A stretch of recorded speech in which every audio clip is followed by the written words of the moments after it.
mentioning it to me, saying, "Oh, have you had this from Tesco?" I was like, "What? No, I didn't even know that Omnipollo was in Tesco." And Yeah, I was you wouldn't looking for it for a notice. solid 10 minutes, Yeah. like trying to find Well, it. You won't notice it. It wasn't even the first Omnipollo to its supermarket. So Morrison's They did the, last year had the Pecan, the Noah the Noah, yeah. Imperial Stout. I think it's kind of like seeing a band you like signed to a major, especially when you're like into like punk music and that sort of stuff, because the independent see them style of the selling craft, out. it's like was always like this is a movement, this is a revolution in beer, and we're going to take over. But then when it actually takes over and they sell out, you're a bit like, fuck these guys, Feel betrayed. I You're feel like, betrayed. fuck these And it must be dickheads. awful for you because you've spent I noticed like when you first opened, you had a lot more sort of like Northern Monk, Tiny Rebel and stuff like that on. And the shift now has been more towards local breweries, sort of Strata, Rivington, people like that, people that don't sell in supermarkets. Is that something that's been sort of intentional, or is that something that you've just been kind of like, I like these guys, I'm going to use these? I'm a big believer in supporting local. So being able to and being lucky enough to be situated in an area that's got such great breweries anyway, I'd rather give my money to the lads at Rivington and at Strata and at Chain House and even like Northern Monkey in Bolton.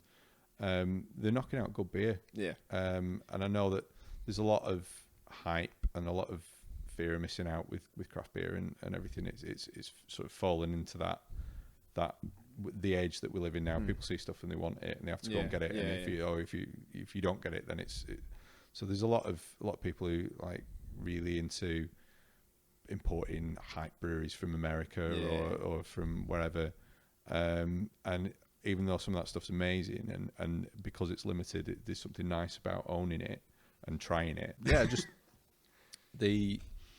where we are and what's being produced, and there's so many breweries. I've got like a list, like a mental list really, of people that I've heard of or I've heard people talking about, little breweries all over the place, and I want to try and get around everybody at some stage. It's difficult though because like you take a punt on a brewery for the first time. So Play over in Middlesbrough, when we were in lockdown, Phil just sent me a message on Instagram. Do you want some cans? Yes, because I couldn't get anything. The suppliers were shut, the wholesalers were shut, breweries had shut down, people weren't brewing. So getting stock was like impossible at one stage. So definitely wanted some cans, and he just said, "Yeah, no worries, I'll bring them over." I'm like, what? From Middlesbrough? They're like, yeah, I'm out everywhere. I'll drop them off.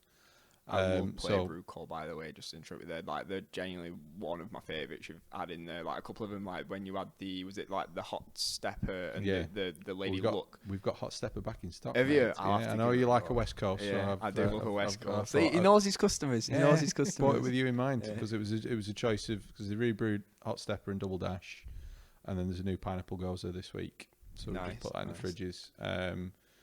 So yeah, we got the Hot Stepper in cans, we got the Pineapple Gozer in cans, and then we've got a keg of the Double Dash to go on. Nice. Sorry, I interrupted you there. No, it's all right. But having taken a punt on somebody like Play, and then finding out actually these guys are brewing some really good stuff, so you want to keep supporting them because you've built that relationship with that brewery. But then at the same time, if I'm stocking Play, then that's one less space in the cellar for cans from somebody else that I've not bought anything off yet. So trying to get around people and rotate and what have you has been difficult. I just wish we did a bit more volume, but because of where we are, we're only ever going to, and especially at the minute with the pandemic and the restrictions and the amount of space that we've got inside, there's only so much beer a week we can physically sell. I'm just hoping that when the restrictions start to come down, there's a lot of new housing and stuff being built around us. So there's a guy came in with his family this weekend for the first time. They've moved here from out of area because of all the new housing. And he lived in Germany for 20 years, so he just wanted Augustina. So Augustina in the fridge, we'll have them. Ace. And he came in specifically for that. So I'm just hoping that when we're back to normal, it'll build up a little bit more and we can shift more volume, and then I can rotate more breweries and I can support more of the industry than just some of the big names that people want, like your Cloudwaters and your Daya and what have you, and get some of the little guys or the people that we haven't managed to get anything off yet. Yeah, that's class. I think one of the best things about Tap with the events that you're doing, like the Tap takeovers, obviously you've had Magic Rock, you've had Tiny Rebel, Obviously, COVID's been a massive hit on doing something like that anyway. But do you think it'd be harder to do a takeover with a company like Rivington in terms of having not enough, like maybe not enough grass? I know in the area they are quite popular. Yeah. And I know they've got the tap room quite close. Do you think that'd have an impact on being able to do more takeovers, or would they have to be more centre focused towards the bigger companies? No, I think we went with Magic Rock early doors because of the way that I could see them potentially going with the corporate buyout and everything else. So I know that there's a lot of people who are going to change the way they feel about Magic Rock going forward if there's considerable brand damage, I think. I mean, at the minute it's all right for me. I think they're still knocking out some fairly decent stuff and what have you. So we got them in early doors. We had a great relationship with the rep for this area. She's lovely, and she came down and she did a bit of a talk to people outside while we had the takeover. And same with Tiny Rebel. Customer feedback was that was the brewery that they wanted to see for an event. So we've done a couple of Tiny Rebel events. But yeah, I really want to do more tap takeovers.